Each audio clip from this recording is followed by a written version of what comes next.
各位网友大家好，欢迎来到报明说。这期话题我们评论一下布林肯回答前辈提问，避重就轻，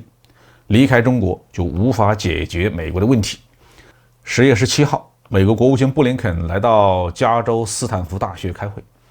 期间呢，前国务卿康多利扎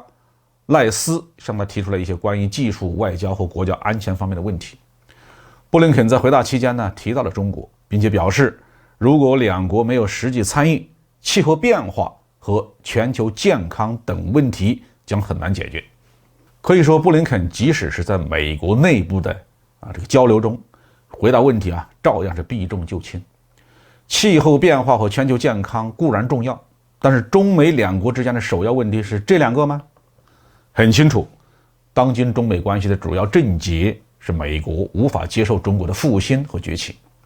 在具体的事务上，排在最前面的是两件事。首先是中国对领土领海主权的维护，包括台湾问题和南海问题，又以台湾问题最为突出。美国虽然嘴上没有放弃一个中国的原则，但是不断的通过军售、政客的窜访、公开威胁等方式掏空一个中国原则的政治基础，把台湾向实质台独的方向推。这样的做法已经到了台独分子自己的害怕的程度了。10月18号，台湾军方甚至表示，就算解放军过了所谓的海峡中线，他们也不会开火。其次是中国对战略性的高技术产业的不断的突破。美国从禁售芯片发展到禁止提供生产设备，禁止转让技术，如今已经到了禁止美籍芯片专家在华工作，禁止美国企业提供任何技术支持的程度。措施是越来越苛刻，甚至不惜伤害美国企业自身的利益，也要阻止中国的进步。布林肯却把这两个问题放在后面。他说每天通过海峡的商业交通量巨大，对世界各地的经济都有影响。如果台湾半导体生产因为战争而中断，世界各地都会发生经济危机。布林肯为什么对尖锐的问题含糊其辞，却把气候变化和全球健康问题放在前面呢？这显然和拜登政府的执政口号有直接关系。拜登在竞选期间就把疫情防控和环保作为执政的前2项重点工作。为了兑现承诺拜登政府在美国大规模的推进新冠疫苗的注射，返回了巴黎协定。但值得一提的工作也就是到此为止了。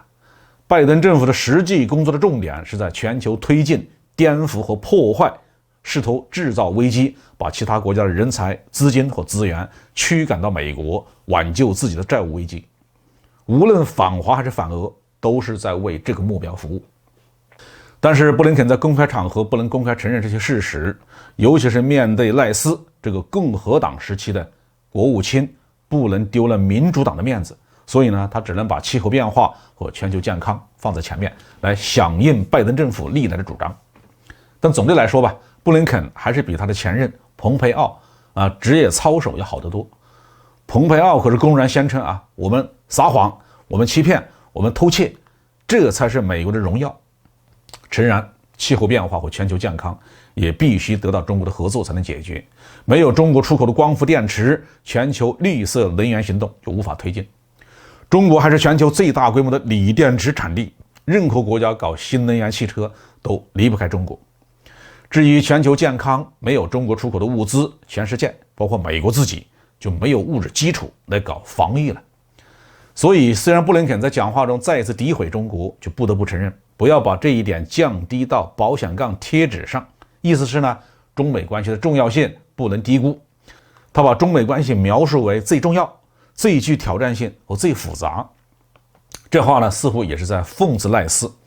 当年对中国太轻敌了。在小布什政府期间中美关系谈不上很好，但是也说得过去。毕竟小布什本人还亲自到北京出席了夏季奥运会的开幕式，